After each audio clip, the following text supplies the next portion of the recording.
Bismillahirrahmanirrahim. قال الحبيب عبد الله بن حسين بن طه أحمد بن زين الحبشي. قال الحبيب أحمد بن زين الحبشي رضي الله تعالى عنه ونفعنا الله به وبعلومه وبعلومكم في الدارين آمين إلى أن قال معاصي الأذن maksiat telinga wa ma'asil udhuni kal istima'i ilal ghibati, termasuk daripada maksiat telinga adalah mendengarkan ghibah wa ghairi dzalika minal muharramat, dan selain daripada itu dari hal-hal yang diharamkan oleh Allah Subhanahu wa taala. Maksiat telinga atau pendengaran sering dikaitkan oleh ulama dengan maksiat lisan. Ada juga kadang dikaitkan dengan maksiat pandangan. Sebagaimana Allah katakan dalam Al-Quran, Inna sam'a wal basara wal fu'ada kullu ulaika kana anhu mas'ula. Sesungguhnya as-sam'a pendengaran, wal basara penglihatan, wal fu'ada dan hati, kullu ulaika semuanya itu kana anhu mas'ula akan dimintai pertanggungjawaban. Di sini Allah memulai dengan as-sam'a, pendengaran dulu. Kenapa?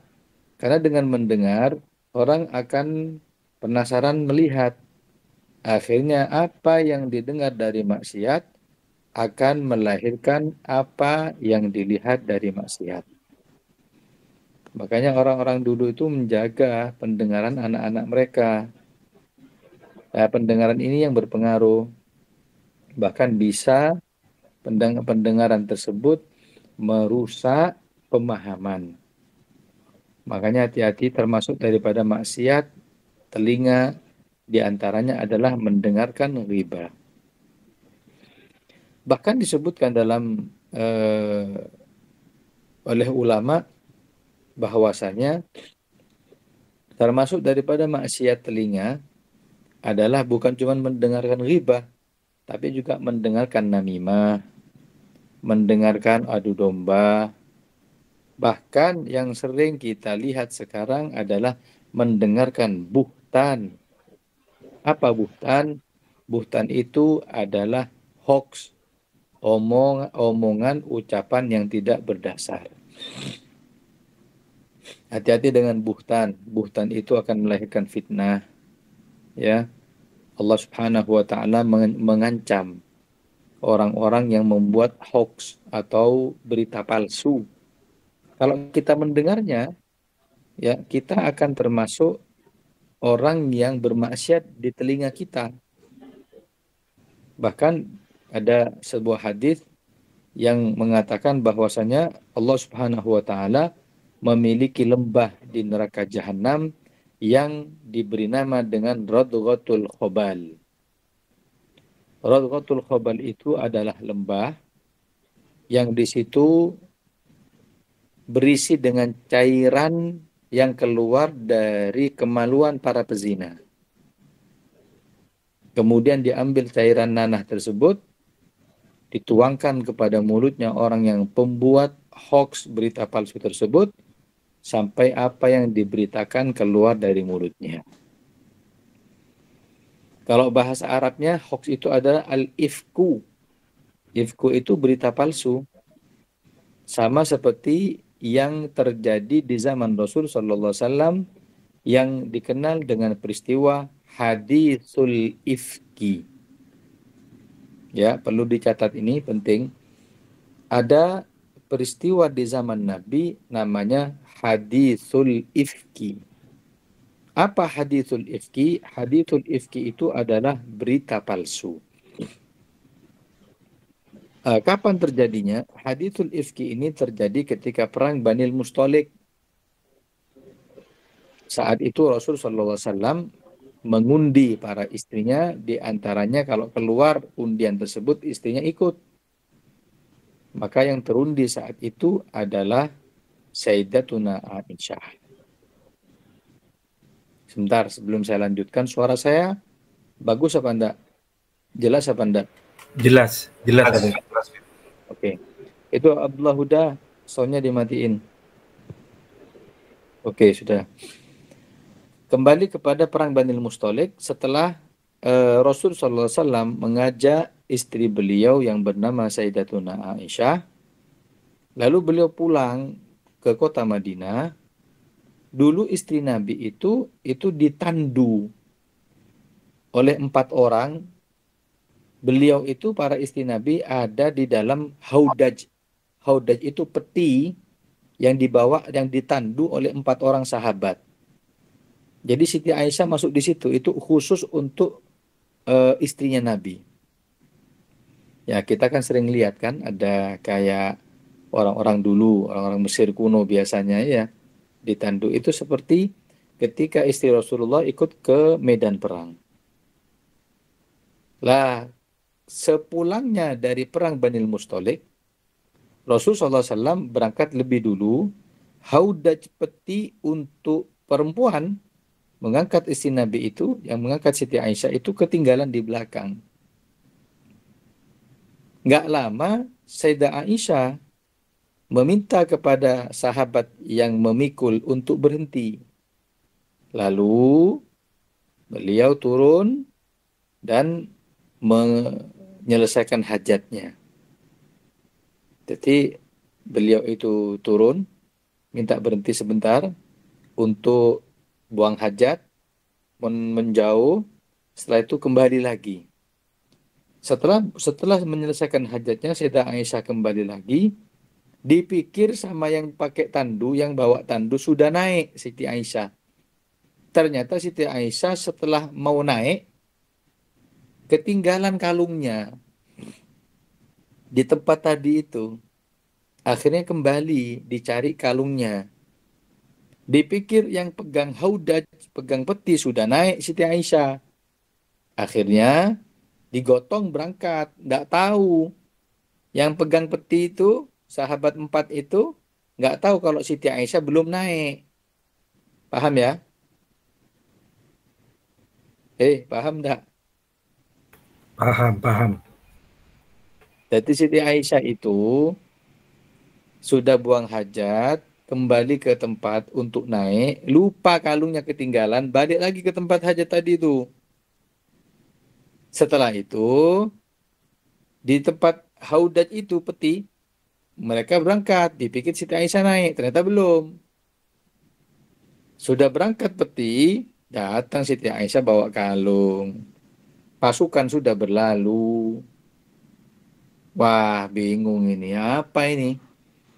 Nggak ada orang. Padang pasir. Akhirnya beliau nunggu di situ sampai tertidur. Sayyidah Aisyah nunggu di perjalanan setelah perang Banil Mustalik sendirian sampai tertidur di jalan. Nggak lama ada sahabat namanya Sofwan bin Mu'attal. Sofwan bin Mu'attal ini memang tugasnya adalah mencari pasukan yang tertinggal. Beliau pulangnya paling terakhir. Pulangnya paling terakhir, kalau sudah Sofwan datang berarti nggak ada orang lagi sudah. Maka berangkatlah Sofwan dari Banil Mustalik menuju Madinah. Di perjalanan melihat ada hitam. Sosok hitam di pinggir jalan seakan-akan tertidur. Siapa ini? Lah, setelah mendekat, Sofwan tahu kalau ini adalah istri Rasul Sallallahu Alaihi Wasallam yang bernama Sayyidatuna Aisyah. Tahu dari mana Sofwan? Ayo. Kan waktu itu cadaran. Apa sakti? Hah? Kasyaf. Sofwan mengatakan, aku tahu ini Aisyah, sebab dahulu sebelum turun ayat hijab, aku tahu persis bagaimana wajah beliau. Tapi setelah ayat hijab turun, semua tertutup dengan cadarnya, maka aku nggak pernah bisa melihat Siti Aisyah lagi. Akhirnya, Sofwan tadi itu kendaraannya dimajukan di depan Siti Aisyah dan diminta Siti Aisyah untuk naik. Kata Sofwan, kaifa haluki ya ummah? Bagaimana kabarmu wahai ibu? Karena istri Nabi kan ummahatul mukminin, ibunya orang mukmin. Siti Aisyah nggak jawab, nggak jawab. Kendaraan disiapkan, Sofwan berangkat lebih dulu, Sayyidah Aisyah naik kendaraannya Sofwan. Berangkat ke Madinah. Rombongannya Nabi, rombongan Haudat peti tadi itu sudah sampai ke Madinah. Setelah beberapa jam, Sofwan datang, di belakangnya ada Siti Aisyah naik kendaraannya Sofwan. Terjadilah hadithul ifki, berita hoax. Siapa yang membuat? Yang membuat adalah orang-orang munafikin, Abdullah bin Ubay bin Salul. Yang mengatakan, ini kabar bisa digoreng ini. Aisyah kok pulang telat? Kemana ini? Kok pulangnya nggak sama Nabi? Pulangnya ini sama Sofwan. Ada apa dengan Sofwan? Ya, kayak tahun 2002, ada apa dengan cinta? Ada apa dengan cinta sih? Mbak, siapa dengan saya ya? Akhirnya Sofwan tadi itu bingung. Waduh, digoreng kabar itu. Wah, Sayyidah Aisyah maaf, selingkuh. Siti Aisyah ada main dengan Sofwan. Semua tersebar. Nabi tidak bisa jawab. Nabi di cross check. Apakah betul Siti Aisyah selingkuh? Nabi diam, tidak berani. Iya kan? Allah atur memang begitu. Siti Aisyah pengen buang hajat, telat, ternyata ikut rombongan Sofwan. Sampai Nabi diem. Siti Aisyah itu nggak tahu awalnya. Ketika sudah keluar ke pasar, ketemu dengan orang-orang, banyak orang ngomongi. Dikatakan, ya apa hubungannya sama Sofyan? Sudah sama Sofwan? Sudah lama tak? Loh, nanti jangan macam-macam kalau ngomong. Loh, kenapa macam-macam sudah tersebar semadinah? Ya Allah, karena hadithul ifki, berita hoax tadi itu menyebar, maka jatuh sakitlah Siti Aisyah. Pamit sama Rasulullah, ya Rasulullah, saya mau dirawat di rumahnya Abah, Sayyidina Abu Bakar Siddiq. Saya tidak kuat dengan omongannya orang. Nabi memberikan izin, silahkan. Gak kuat ya apa? Ente punya harem dituduh selingkuh. Sedangkan ente tahu orang ini amanah. Orang ini tertutup. Bingung. Ya apa ini? Akhirnya, wah ini digoreng sama golongan orang-orang Yahudi. Termasuk yang sempat menuduh perselingkuhan ini dari orang Muslim, dua. Namanya satu Hamnah binti Jahash, iparnya Nabi Muhammad, saudaranya Zainab binti Jahash. Kedua adalah eh, Hasan bin Thabit, para penyairnya Nabi. Oh, tiga lagi sama budaknya Abu Bakar. Oh, termakan omongan, Tretan. Iya ya, mak bisa mau dekat tibi, jangan mau ngarap tuh. Iya, saya heran dia. Mak bisa. Ih, ini mana mau ngarap? Beda hobar fudul pos ay goreng. Tak mun boleh, namun maka tahu boleh nah. Berapa ini sih? Hati-hati dengan hoax. Hati-hati dengan hadithul ifki. Akhirnya Allah turunkan namanya ayat baro'ah. Allah turunkan namanya ayat baro'ah. Apa baro'ah? Ayat pembebasan tuduhan kepada Siti Aisyah. Langsung Allah yang turun tangan ini. Macam-macam Siti Aisyah ini kalau ada masalah, langsung dagangan busat, Retan. Jaga aja. Iya. Ayatul Baro'ah, saya bacakan. Baro'atun.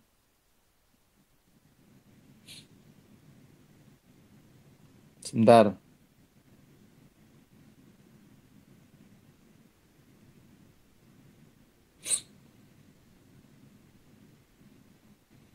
Innal ladzina ja'u bil ifki usbatun minkum la tahsabuhu syarrun lakum bal huwa khairun lakum. Kata Allah, sesungguhnya orang yang membawa berita hoax itu adalah usbatun lakum, cobaan buat kalian. La tahsabuhu syarrun lakum, jangan kalian mengatakan itu jelek. Bal huwa khairun lakum, itu kebaikan buat kalian. Untuk tampak siapa yang pembuat berita hoax, siapa yang betul-betul beriman dengan Nabi Muhammad. Sahabat takut, ternyata kan? Oh, sahabat itu takut mau ngomentari ini istrinya siapa ini? Ini putrinya siapa? Abu Bakar Siddiq. Jangan macem-macem. Akhirnya setelah turun ayat Baro'ah, ya, pembebasan apa kesucian Siti Aisyah, akhirnya selesai. Siti Aisyah kembali lagi seperti semula, beliau sehat. Kemudian yang sempat menuduh Siti Aisyah selingkuh, siapa? 3 orang tadi itu, iparnya Nabi, penyair, sama budaknya Seno Bakar, itu dicambuk 80 kali. Jadi orang kalau menuduh perempuan baik-baik dengan tuduhan zina, syariat memberikan had atau denda atau sanksi dengan 80 kali cambuk. Bukan dengan kui panepe, tapi dengan kui cambuk. Panepe gawe apa? Pakai cambuk. Iya, dicambuk 80 kali. Bahkan Sayyidina Abu Bakar ketika mendengar budaknya ikut-ikut, wow, budaknya ini corak odi abang ngarap kia, rok norok kia ini. Kan biasa, mun ahwala bodai tempat jamaah, norok jamaah. Akhirnya bagaimana? Sempat sama Sidina Abu Bakar dibuang. Tidak dikasih makanan, tidak direken. Akhirnya turun ayat Al-Quran, wala ya'tali ulul fadli. Langsung ditegur Sidina Abu Bakar, kata Allah, Abu Bakar jangan ditinggal. Itu kesalahan, jangan dibiarin, benerin, maafin, kasih nafkah seperti biasa. Oh, makanya anaknya Sina Abu Bakar, Aisyah, bukan melanggar, dituduh turun ayat, abahnya Sina Abu Bakar berbuat turun ayat. Bagaimana 2 orang ini mulia di mata Allah dan Rasulnya Muhammad. Makanya hati-hati dengan hadithul ifki. Hadithul ifki, berita hoax. Nah, orang yang mendengar berita hoax juga termasuk maksiat. Lanjut juga bukan cuma mendengarkan riba, mendengarkan berita hoax tahun yang lainnya. Ayuhal ikhwan yang dimuliakan oleh Allah, termasuk daripada maksiat telinga adalah mendengarkan nyanyian-nyanyian yang ghaflah. Ya, termasuk maksiat telinga adalah mendengarkan nyanyian-nyanyian yang melalaikan. Bagaimana hukum musik, Habib? Hukum musik terbagi menjadi 3. Yang pertama, apabila menggunakan alatul malahi, alat-alat yang melalaikan, yang ulama sebagian mengharamkan, sebagian tidak. Maka berpendapat pertama, hukumnya haram mutlak. Seperti apa alatul malahi? Alat-alat musik yang melalaikan, gitar, kemudian viol itu? Biola, kemudian apapun yang terbuat dari senar, seperti drum, ya, trompet, mizmar, sama dikatakan mizmarus syayatin, trompetnya setan. Beda dengan dufuf. Dufuf itu terbangan. Gendang, itu hukumnya boleh. Karena Nabi mengatakan, i'lanun nikah waj'aluhu fil masajid wadribu alaihi bid-dufuf au kama qol. Umumkan pernikahan, undang orang-orang, jadikan di masjid dan pukul dengan rebana. Maka rebana bukan termasuk alat musik yang diharamkan. Paham, Gus? Yang nomor 2 apa barusan, Beb? Yang nomor 2? Iya, yang habis alat musik yang gitar, kan ada gitar, biola, drum. Terus selanjutnya itu apa? Yang terbuat dari senar, seperti senarnya drum, petik, apa, apa kan biasanya pada cena-cena itu, petik-petik itu, Kecapi, ke- kecapi. kecapi. Nah, itu yang seperti itu yang terbuat dari senar hukumnya tidak boleh. Gitar gambus, Beb. Tekak gambus haram. Boh ini dola taklap, tekak dola taklap. Ya, meskipun semuanya masih beda pendapat. Ya, kalau mengacu kepada ulama-ulama Wahabi, haram kapi. Wahabi ini, aduh, tidak ada yang halal kapi haram.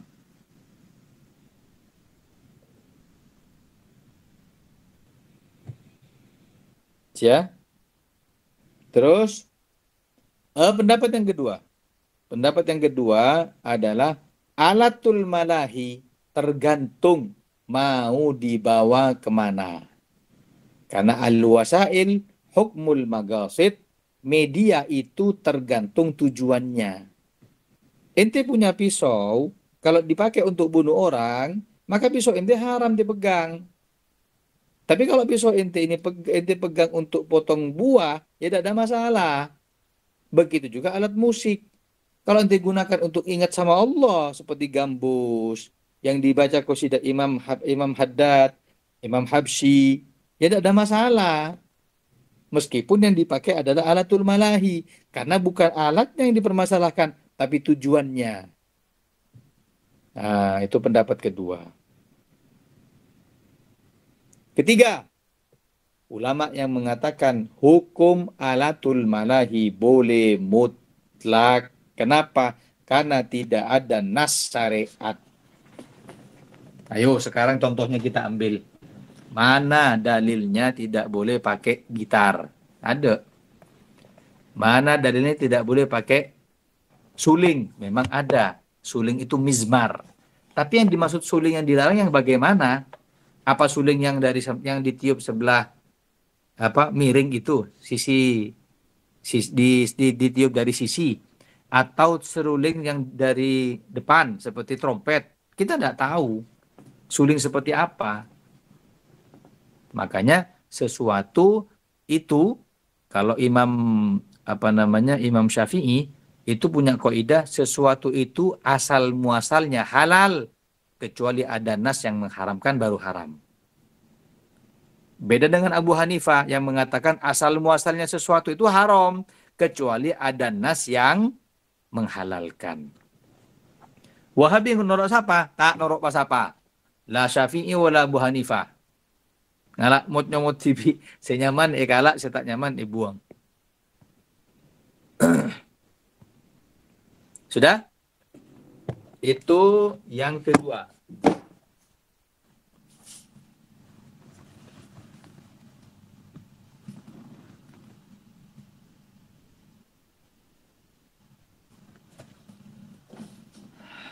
Kemudian ma'asil yadi. Ma'asil yadi. Maksiat tangan. Wa ma'asil yadi katatfif fil kaili wal wazni. Termasuk daripada maksiat tangan adalah at-tatfif. Apa tatfif? Mengurangi takaran fil kaili wal wazni di dalam timbangan sesuatu. Tatfif ini suratnya ada dalam Al-Quran. Wailul lil mutaffifin alladzina idza iktalu 'alan nasi yastawfun wa idza kaluhum aw wazanuhum yukhsirun. Wailul lil mutaffifin. Celaka bagi orang yang receh, orang yang curang dalam timbangan. Bagaimana sifatnya? Alladzina idza kalu 'alan nasi yastawfun. Kalau dia menimbang punya orang dikurangi. Wa idza kaluhum aw wazanuhum yuksirun. Tapi kalau timbangannya dia minta lebih. Nyaman ini. Menimbang orang kurangi. Oh, ini segentang dah ini. Ini sudah 25 kilo ini. Tapi kalau dia sebenarnya dikurangi. Tapi kalau dia minta timbangan ke orang, mintanya itu lebih. Ini namanya mutaffif. orang yang mengurangi timbangan yang pelakunya tangannya termasuk daripada maksiat tangan. Ya, itu dulu kalau beras, gandum, kalau sekarang apapun yang menjadi mutofif. Ya, makanya saya jual gahru bulan nanti. Saya jual gahru bukan timbangan itu. Saya jual satu kotak karena gahru itu kalau dibiarkan lama, awalnya 100 gram, itu kalau kadar airnya turun bisa jadi kurang dari 100 gram.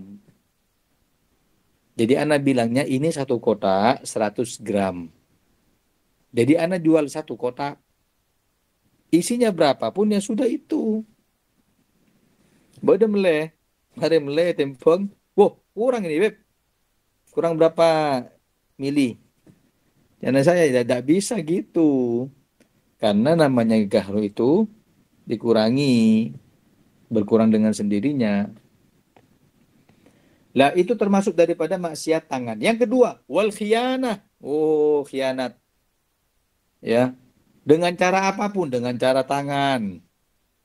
Khianat dengan cara mengambil, seperti namanya khianat itu yang mengambil. Atau yang ketiga selanjutnya, coba lihat. Wasarikoh, mencuri. Mencuri itu akhdul mali khufyatan. Dikatakan mencuri itu definisinya mengambil harta sembunyi-sembunyi. Tapi kalau ada definisi akhdul mali jahron, mengambil harta terang-terangan, namanya kutta'ut thoriq, namanya perampok. Ada perampok nyitak. Tidak ada perampok tengah malam. Perampok itu pasti rame-rame, orangnya disandra, depan orangnya diambil hartanya. Itu perampok. Beda lagi dengan iftilas. Apa iftilas? Akhdul mal wa'tamada alal jari. Yang dikatakan iftilas itu nyopet. Apa? Mengambil harta dan bertopang dengan lari.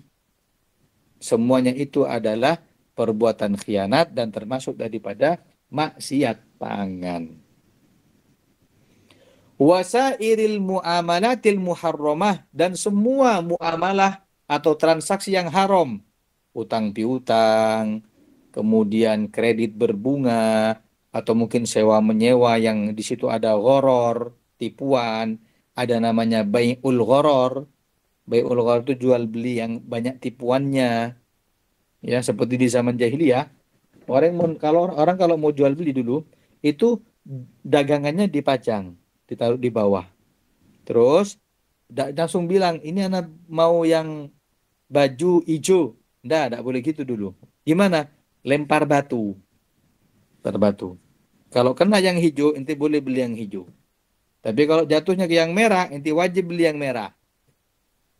Repot kan nggak itu ya? Tak bisa ngotop ya sudah, tidak bisa beli. Itu namanya bai'ul gharar.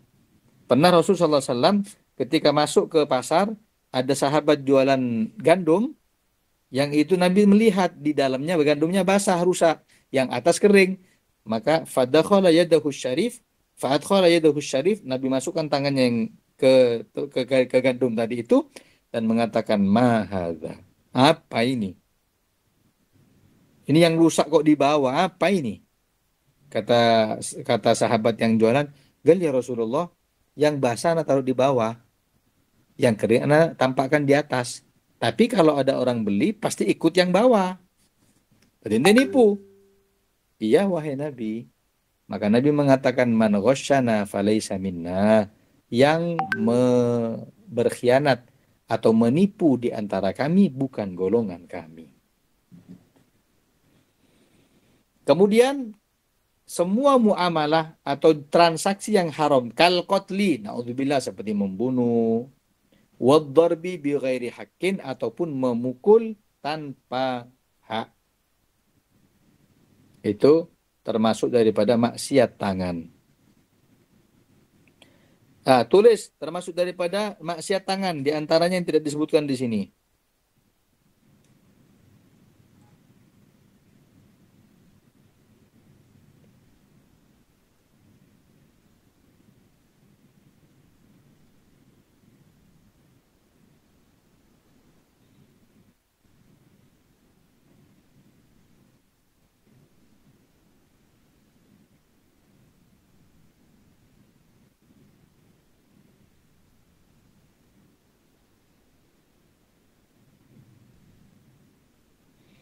Salasun. La yukallimuhumullahu yawmal sebentar. Betul.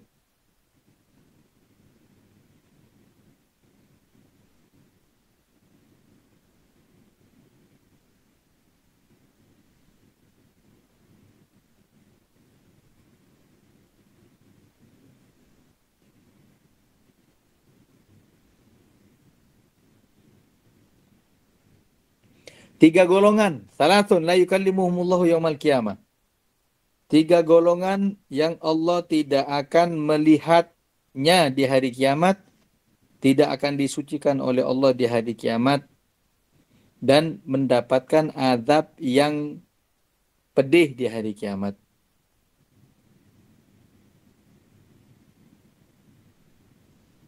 Illa ayyatubu. Kecuali kalau dia tobat. Nah, ada hadis yang lain. Ini lebih enak ini. Sab'atun la yanzurullahu ilaihim yaumal qiyamah. 7 golongan yang Allah tidak akan melihat di hari kiamat. Wa la yajma'uhum ma'al alamin. Tidak juga dikumpulkan bersama manusia. Wa yudkhiluhumun nara awwalad dakhilin. Dan dimasukkan ke dalam neraka awal pertama kali. Illa ayyatubu. Kecuali kalau tobat. Siapa? Nomor 1. Annakihu yadahu. Orang yang masturbasi dengan tangannya sendiri. Orang yang menikahi tangannya sendiri. Dalam riwayat yang lain, barang siapa yang menikahi tangannya sendiri, nanti di hari kiamat tangannya akan hamil. Wal'iyadu billah. Bagaimana hukumnya masturbasi atau an-nakih yadahu? Ulama sepakat mengatakan itu haram berdasar ayat Al-Quran, walladzina hum li furujihim hafizun. Dan mereka orang-orang terhadap kemaluan mereka menjaga. Nah, kecuali satu pendapat dari antara madhab, kalau nggak salah pendapatnya madhab Imam Ahmad bin Hambal, yang mengatakan boleh. Alasannya, karena mani itu wajib dikeluarkan, kalau tidak dikeluarkan menjadi penyakit. Nah, bagaimana tuh hukumnya Habib? Ngambil yang pertama, nggak boleh. Lah ini termasuk daripada maksiat tangan. Yang kedua, wal fa'il wal maf'ul bih. Ya Allah, orang yang homoseksual, pelaku dan korbannya. Loh, kan korban, Beb. Korban suatu saat akan menjadi pelaku. Kata Rasulullah SAW dalam hadis yang lain, man amila amala qaumilut, falyaktulul fa'il wal maf'ul. Barang siapa yang melakukan perbuatan kaum Lut, homoseksual, lesbian, LGBT, bunuh pelaku dan korbannya. Oh, masuk ke LSM, HAM, hak asasi manusia, HAM, HEMHOM, nggak bisa itu korban itu. Rasul itu orang paling tahu masalah HAM. Tapi Nabi tahu bagaimana kesejahteraan manusia itu. Yang ketiga, yang dari golongan 7 tadi itu, wal mudminul khamri, orang yang biasa minum minuman keras. Ya Allah. Terus yang ke berapa? 1, 2, 3, 4. Wadharibu walidayhi hatta yastaghitha. Orang yang mukul orang tuanya sampai kedua orang tuanya minta tolong untuk diselamatkan. Ya Allah, ada mal'un. Ya, enggak usah nunggu di hari akhir. Kullu adabin muajjalun ila yaumil qiyamati illa uququl walidaini fa innahu yu'ajjiluhu fil hayah qoblal mamat. Semua azab itu ditangguhkan, dimundurkan sampai hari kiamat, kecuali durhaka kepada kedua orang tua, sebab dimajukan azabnya di dunia sebelum nanti azab yang besar di akhirat. Na'udzubillah. Terus wal mu'dzi jiranahu, orang yang mengganggu tetangganya, hatta yal'anuhu, sampai tetangganya tadi itu melaknat dia. Ya, nyetel musik keras-keras, sering ganggu, bahkan sekarang banyak kejadian di TV-TV itu. Tetangganya akses keluar ditutup, dibangun sengaja, hati-hati ente. Allah bukan melupakan ini semua, Allah tahu semua ini. Berapa sudah? Tuh, 2, 3, 4, 5.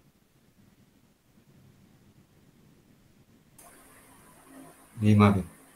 Keenam. Sekarang ke-6. Ya. Oh, itu sudah 6 itu. Pertama, orang yang masturbasi. Kedua, pelaku homoseksual. Ketiga, korbannya homoseksual. Ya. Keempat, minum minuman keras. Kelima, yang mukul orang tuanya. Keenam, yang mengganggu tetangganya. Yang terakhir, wan nakihu halilata jarihi, orang yang nikah dengan istrinya orang lain, yang disebut dengan pelakor. Kok pelakor? Pelakor kan bini kah laki ya? Mau laki ke bini apa? Pebinor Habib. Oleh di main tiba binor itu. Kalau rengkong Arab, Beb.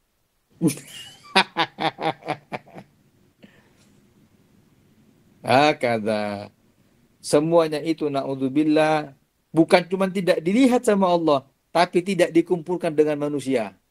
Sudah gak dianggap manusia sudah. Illa ayyatubu, tapi kalau dia misalkan tobat. Wallahu a'lam bissawab. Ada pertanyaan?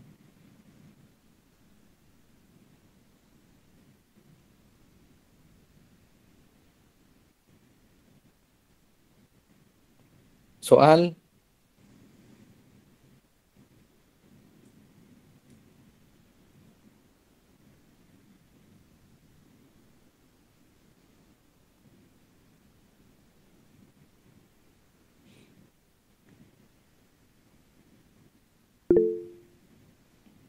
Ya, Kalau pinjam, Beb, apa termasuk ke dalam maksiat tangan? Pinjam tapi tidak bilang. Nginjem tak amit. namanya itu ghosab. Kalau dilakukan tangan maksiat tangan, dilakukan kaki maksiat kaki. Contoh, ghosab barang sandal. Sandal pakai kaki, tidak mungkin pakai sandal tangan. Tak beres berarti. Lah bagaimana? Itu maksiat kaki. Dia ghosab, tahu ghosab kan? Sudah kita bahas kemarin ya. Ghosab bolpennya orang, maksiat tangan. Ghosab kitabnya orang, dua, maksiat tangan dan maksiat mata. Ambilnya pakai tangan. Na'udzubillah. Kedua, Fadhal.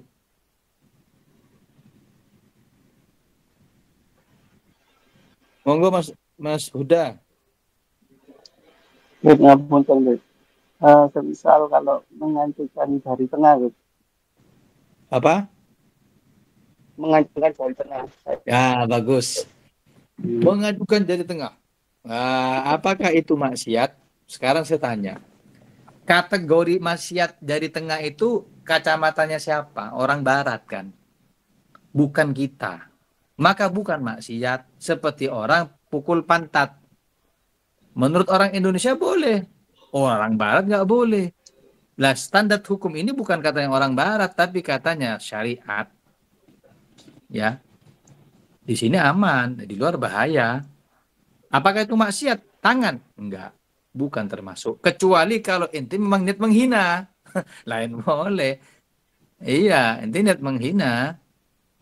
Lain lagi seperti kalau sudah niat, dihukumi bagaimana niatnya. Seperti Nabi mengatakan, idzal taqal muslimani bisayfayhima faqatala ahaduhumal akhar fal qatil wal maqtul finnar. Barang siapa dua muslim bertemu, pas sama-sama bawa parang, bawa celurit, lalu saling bunuh, maka Nabi mengatakan yang dibunuh sama yang membunuh di neraka. Pelaku dan korban di neraka. Tanya sahabat, ya Rasulullah, hadzal qatil fama badul maktul. Iya, memang kalau pelaku masuk neraka masuk akal. Korban kok juga bisa.